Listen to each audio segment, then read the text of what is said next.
Hello, it's me, the heart attack guy. Just want to send a quick message through this video to explain um, how I'm going, what I'm going through, and what happened on that day. And also just to thank everyone also again for all of your love and support through this. It's been an incredible support, not only for me, but for Alicia and my family as well. So thank you so much. I want to share a little bit about what I've been through so that you understand where I'm at, but also if my experience helps anyone at all, if we can prevent this from happening to anyone else, that would be incredibly meaningful for me too. I'd hate for anyone to go through this. So I think if we can all improve our lifestyles and our health and use this as a reminder of how important our health is, I think that'd be a wonderful thing. So let's start from the start, right? I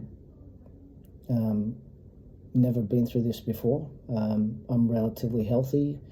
I'm not 40 yet. I don't have any risk markers or indicators of heart attack, traditional indicators anyway. So not a smoker, haven't smoked for a long time. Not a heavy drinker. I could improve, absolutely. Eat really well, quite active. I'm in the best shape that I've been for a long time. I'm not overweight, don't have diabetes, cholesterol is low. Blood pressure has been great. So there was no real way of actually knowing that this might happen. And the message in that is that we're all susceptible, some more so than others, but it could happen to anyone. So it's important that we understand heart health and how we can improve our lifestyles. So what happened with mine? I had a complete blockage, and I'll use some medical terms so that I can make myself sound smart. It's called atherosclerosis, and you can see in this diagram, I'll hold it up, the top one is your normal arteries, that's blood flowing normally. The middle one here, you can see this yellow buildup. That is gunk. It's plaque, really, made up of fat, lipids, other toxins that we put in our mouths or inhale, that deposit in particular areas in our arteries. And so I had that, and it ruptured. And when that ruptures, you can see on the bottom diagram there, it clots. And mine clotted really quick, and it occurred in a really critical part of my heart, or surrounding my heart anyway.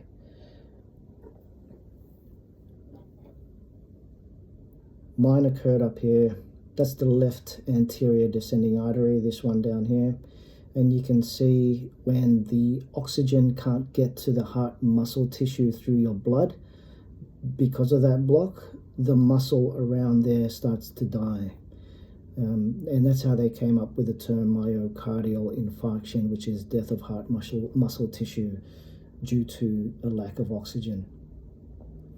And that's what happened. So when these muscle tissues down here start to die, there's a very unique compound in our heart tissue that gets released into the blood, and that starts signaling to your body that you're having a heart attack. You start to feel this.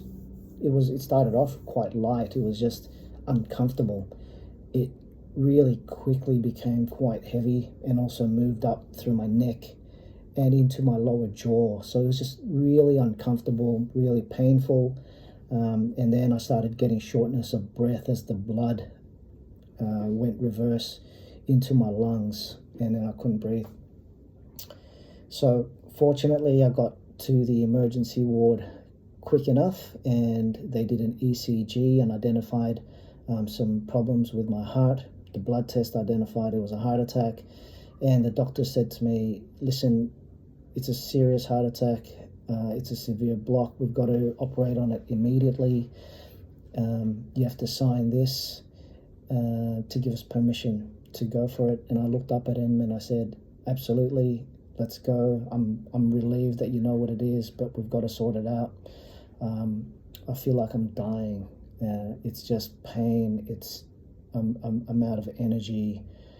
I can hardly talk by this stage as well. And so when he turns around to explain this to Alicia, I couldn't hear what he was saying to her, but I can only imagine what might have been going through her head when he said that I might not make it.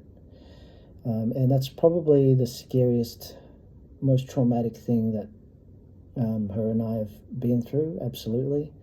And as they wheel me away into the operating theatre, I'm not sure if I'm going to make it. And yeah, it's an absolute nightmare at this stage. They've ripped off all of my clothes. I'm freezing cold, I'm shivering, I'm scared. I don't know what's happening, and I don't know if I'm going to make it. I'm awake the whole time that they operate on me. No general anesthetic, just some local anesthetic in my groin.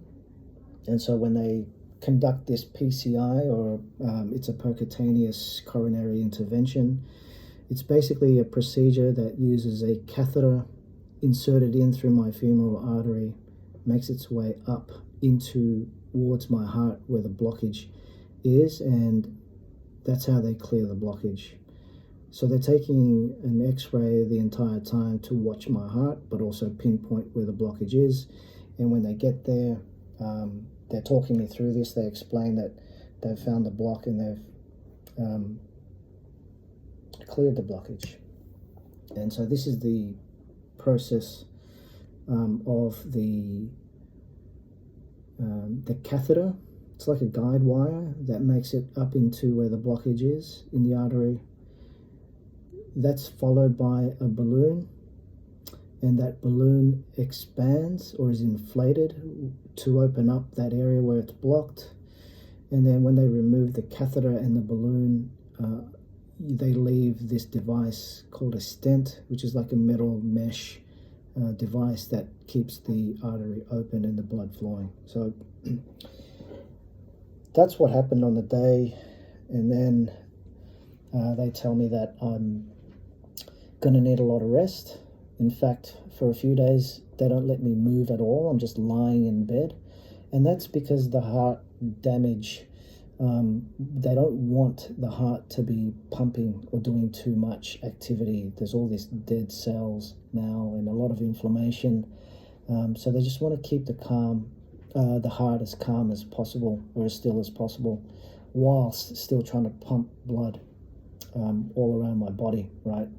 So the way they do that is by giving me this course of meds. I'm taking about 7 different medications that do a number of things, but mainly keeping my blood thin so it's easy to pump around my body, not ask too much of my heart. It's also got material or chemicals in it to stop the blood from clotting so fast, particularly around where the stent is or where the damaged artery is. It's quite critical that we don't get more clotting around that area. I'm taking blood pressure medication as well to keep that as low as possible, and I monitor that really closely all through the day. That again is just to make sure that the heart isn't doing too much work. I'm taking medications to stop ulcers from occurring in my gut because of all the medication that I'm taking. I take cholesterol lowering medication as well to lower lipids, again just to prevent any further buildup from occurring. A couple of other things too, but that's basically what they're doing. So why is this all important? I think the message here is to be really mindful of what you're eating, what your diet is like. Again, you could probably go through your entire life and not have any issues, right? Most people do, but we also know that millions of people around the world die due to heart attack, and that's because of poor diets. So just be aware of that. Increase your veggie intake, lower the amount of fatty we all know what the bad food is, that is high in cholesterol. And just keep up your physical activity as well, and that'll help quite a lot. One of the biggest contributors is obviously toxins going into your blood. So think about smoking, drugs, alcohol. They're the things that really do quite a lot of damage. So, we've all got areas that we can improve in, and I think hopefully, if you've now heard this and take heed, there are some things that you can do a little bit better. There's plenty of things that I can do better, and I will. And I just wanted to share that with you so you know where I'm at. The next stage for me is just to go into rehab. So I've got a few more weeks of rest, but I'll go into rehab where they'll start to physically test my heart's cardiac capability, push it a little bit, get it working again, see how well it's recovered, and then work out a plan to get that heart pumping and increasing its rate like it used to before this occurred. So I hope some of this helps some of you. And if anything, just know that I really appreciate and love you for all of your support, and I hope to see you again soon. Bye.